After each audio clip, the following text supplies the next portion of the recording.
Sejam todos bem-vindos a mais um episódio de Questões com Qualidade para uma prova bem feita. Eu sou Carla Dias e o tema de hoje são questões tipo verdadeiro ou falso. Nós vamos discutir esse tema e eu queria começar trazendo uma reflexão. Todos nós já fizemos provas, seja na escola, na faculdade, em concurso, e aí eu pergunto, alguém já confundiu uma frase de questão tipo verdadeiro ou falso? Sabe quando você estudou o assunto, fez resumos, compreendeu de fato e ficou inseguro com um detalhe da questão? E você não sabia, na verdade, se a frase era verdadeira ou falsa. E a sensação que você tinha é que ela era, na verdade, meio verdadeira e meio falsa. Eu já tive essa sensação algumas vezes e o nome disso é ambiguidade. Não é, na verdade, o que nós esperamos de uma questão com qualidade, né? Até porque a clareza ela é um elemento muito importante no processo educacional, no processo de aprendizado. E as questões tipo certo e errado, elas são comuns tanto na graduação quanto nos concursos. E eu acho que isso não acontece por acaso. Na verdade, as questões tipo verdadeiro ou falso, elas têm pontos fortes e hoje vamos entender quais são essas facilidades, quais são as limitações dessa forma de avaliar. E eu quero começar aqui pela facilidade. As questões tipo verdadeiro ou falso, elas são mais fáceis de elaborar. E por quê? Porque para escrever uma questão de VUF, muitas vezes você vai fazer pouco esforço. Você pode reformular frases que já estão prontas, de um autor, de um livro, de um material, modificando algum detalhe. Você pode tornar a frase mais correta ou até errada, tirando lá uma vírgula, um ponto qualquer, mudando uma frase. Tecnicamente, fazer questões tipo verdadeiro ou falso é menos trabalhoso. E, na verdade, eu não acho que esse seja o principal motivo que torna essa forma de fazer questões tão comum. Eu acho também que existe aquele efeito todo mundo faz, aquele aprendizado do que ocorre na verdade. Sabe aquelas coisas que de tão comuns parecem certas? Que quando nós vamos argumentar, sempre tem alguém que diz, mas todo mundo faz. Nem tudo que é comum ao nosso redor funciona e deve ser copiado, principalmente na educação, onde nós não somos exatamente um país que seja modelo para a educação. Mas eu acredito realmente que mudanças são consistentes quando elas geram reflexão. E por mais que eu não concorde com esse tipo de questão, vamos ser sinceros aqui e dizer, é mais fácil. Mas preste atenção até o final do vídeo, porque você pode ter novos olhares sobre essa forma de fazer questões. Eu acredito muito nisso. E como é que é a estrutura da questão tipo VUF? Existem ali duas formas muito comuns de observar a escrita dessas questões. Ela pode apresentar várias assertivas, indagando ali diretamente se as frases estão corretas ou erradas. Ela pode também trazer um tema no enunciado, seguido de frases onde a pessoa deve indicar quais são verdadeiras e quais são falsas. Mas qual é a grande crítica das questões do tipo verdadeiro ou falso? Você observa que elas são essencialmente centradas no processo cognitivo que exige memória e pouca interpretação. É claro que a memória ela é um elemento essencial para o aprendizado, mas uma avaliação ela precisa também verificar a construção das competências. Será que o que esperamos de um profissional de saúde é que ele tenha, na verdade, tudo decorado na cabeça? Hoje em dia temos uma infinidade de aplicativos que permitem resgatar informações, fórmulas, resumos, mapas mentais, mas esse autodirecionamento, aquela capacidade de guiar as próprias decisões, de refletir e escolher a melhor direção, isso não tem como ser feito sem usar o próprio mapa cognitivo. Por isso é tão importante desenvolver nos alunos a habilidade de interpretar uma situação, de escolher o melhor caminho, seja para um diagnóstico, para um tratamento, enfim, a gente precisa refletir qual é o propósito da nossa avaliação. E mais ainda, precisamos compreender o quanto a avaliação promove os modelos de aprendizado. Será que a minha avaliação está permitindo reflexão crítica de uma situação ou ela está valorizando o conhecimento de fatos? Muitas vezes o aluno ele decora todas as diretrizes, mas ele não sabe aplicar aquele conhecimento dentro de um cenário. E aplicar o conhecimento é exatamente o que ele vai precisar fazer na vida profissional. É o que chamamos de metacognição. A partir do próprio conhecimento, ele é capaz de decidir por uma estratégia e não pela outra. Mas essa capacidade de pensar em pensar, que é chamada de metacognição, ela não aparece assim do nada, como um passe de mágica. A escola, a faculdade, ela tem uma enorme responsabilidade nisso. E as avaliações, elas são instrumentos para desenvolver metacognição, criando desafios o mais próximo possível da realidade, para amadurecer mesmo a habilidade de decidir. Se eu valorizo o conhecimento mais do que a interpretação, eu estou treinando o profissional para aquele modelo de atuação. Com a avaliação, eu defino o egresso que eu espero alcançar. E é isso que eu acho tão relevante. Que nós, assim, professores, precisamos ter essa consciência que nosso modelo de avaliação está gerando um comportamento no aluno. O nível de comprometimento com o aprendizado, ele está diretamente relacionado ao modelo de avaliação. Isso é natural, é lógico. Todos nós queremos passar por um processo de seleção e ter bons resultados. Ninguém está fazendo uma seleção para se dar mal. No exemplo, na verdade, e as questões, elas precisam pensar, será que eu estou selecionando um profissional? Será que eu estou selecionando o aluno que de fato teve ganhos, né, de construção de aprendizado? E muitas vezes isso aí reflete o quê? O efeito catalítico. E o que é isso? A partir dos resultados de um teste, de uma prova, os professores e até a própria instituição precisa refletir sobre a eficácia educacional daquela estratégia avaliativa. Como é que foi o impacto no aprendizado? A partir dos resultados, deve ser possível perceber os ganhos e também as lacunas no processo educacional. Se a questão não tem um desenho claramente voltado para isso, né, para permitir essa avaliação, como é que eu vou utilizar os resultados para melhorar?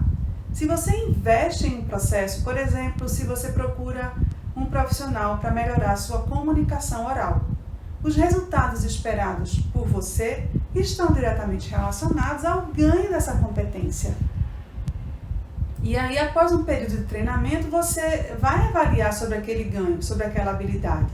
E para isso é preciso ferramentas de quê? De avaliação, bem desenhadas e voltadas para o que você espera daquele treinamento. Então, iniciar um processo de aprendizado e ser avaliado sobre a eficácia do processo deve estar relacionado aos aspectos que são esperados com aquela jornada de aprendizado.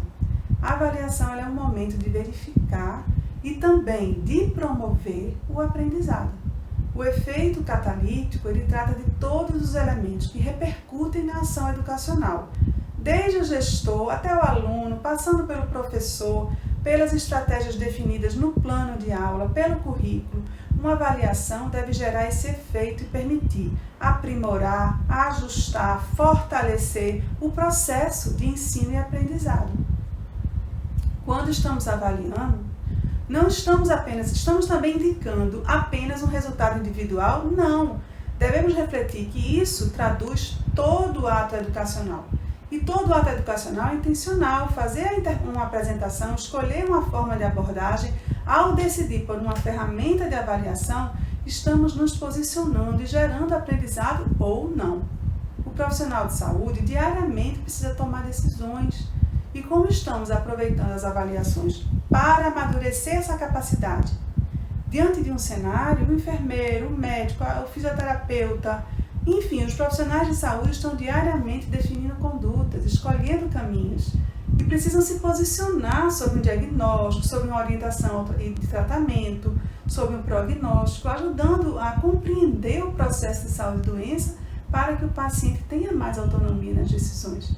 E para estarem preparados e habilitados, é preciso a construção dessa competência, é uma construção, a avaliação tem um papel essencial nisso. Avaliar com qualidade é ter compromisso com os resultados. Se todos pensarem, é só uma prova, é só uma disciplina, as coisas andam e formam um conjunto ineficiente de educação.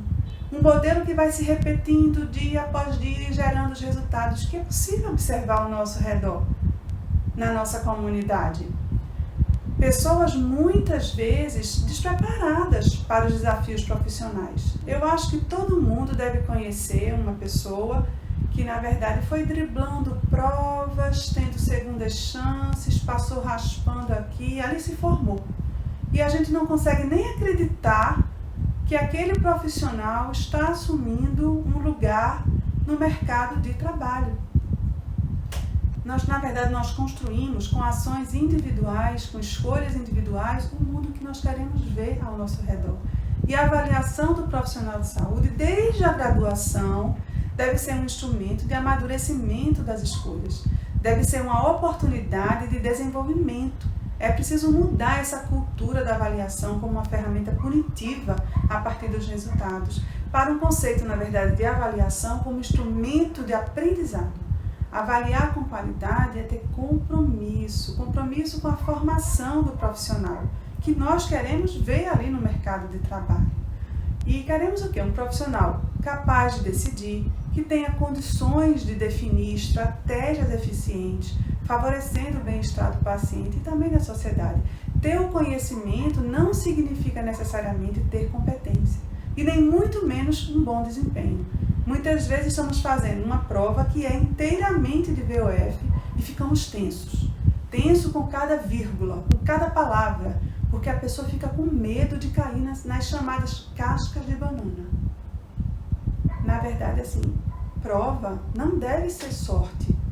A prova deve servir para verificação e promoção do aprendizado, das competências. A questão deve ser uma oportunidade de verificar a futura atuação do profissional.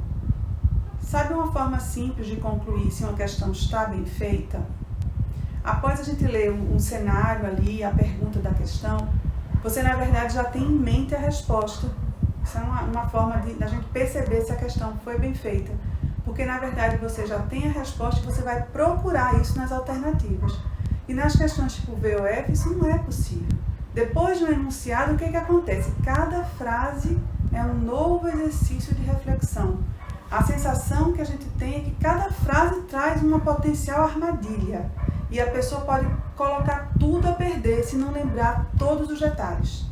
E quantas pessoas saem da prova do tipo VOF arrasadas, porque sabiam o assunto e confundiram a questão? É um modelo, na verdade, de avaliação que promove esses deslizes, né? E a sensação que tenho é que a construção dessas questões tem uma intenção de destacar mais assim a atenção e a memória. E essas são duas condições muito necessárias, tanto a atenção quanto a memória. Mas elas não são mais importantes que o raciocínio clínico. Afinal, qualquer aplicativo, como eu comentei, pode resgatar, pode trazer uma lembrança de uma memória, de um detalhe. Mas essa capacidade de interpretar, de raciocinar, de solucionar um desafio, ela não pode ser alcançada apenas com a memória e com a atenção. É uma reflexão sobre o que esperamos do profissional, o que queremos que ele faça. E vamos avaliar em conformidade com o nosso propósito e está tudo bem. Mas isso precisa ser percebido, ser consciente. Não podemos esperar de um profissional capaz de avaliar de forma holística, de refletir sobre vários aspectos o processo de adoecimento, de se posicionar diante de dilemas éticos, quando decidimos fazer ali uma estratégia avaliativa que valoriza essencialmente a memória. Nas capacitações que eu ministrei para docentes, em algumas instituições, nós planejamos uma parte prática, onde o professor ele fazia uma reflexão do antes e depois. E ele trazia uma questão antiga e apresentava para os demais participantes, refletindo ali sobre as mudanças sugeridas.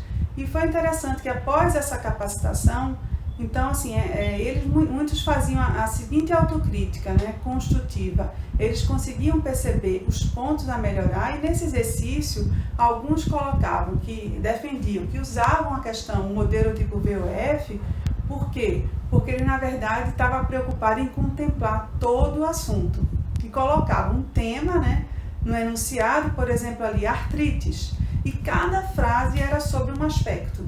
E assim eles conseguiam abordar etiologia, diagnóstico, quadro clínico, tratamento, epidemiologia, tudo. Aí a gente faz a seguinte reflexão, mas você consegue saber o foco da questão? Essa é mais uma desvantagem das questões tipo VOF. Embora realmente elas permitam que você abrace vários assuntos do mesmo tema, elas comumente não têm esse foco. Vários temas são embaralhados ali na mesma situação, isso prejudica o quê? A validade da questão. Porque ter validade é essencialmente medir o que se pretende medir. Se eu faço uma questão de prova colocando vários pontos sobre o mesmo tema, eu preciso me perguntar o que é que eu quero medir? O que é que eu posso medir? Se numa frase eu falo sobre epidemiologia, na outra eu falo sobre método diagnóstico, depois eu coloco uma frase sobre efeito colateral de um fármaco utilizado naquela condição, eu faço, na verdade, uma questão com tantos aspectos que, ao final, eu preciso pensar como é que eu vou interpretar o benefício educacional da questão. Os resultados de um teste, na verdade, eles devem servir para o professor também verificar a construção do aprendizado e rever suas próprias estratégias de ensino. O professor, inclusive a instituição, deve indagar quais são os objetivos educacionais que foram efetivamente alcançados. O que precisa melhorar?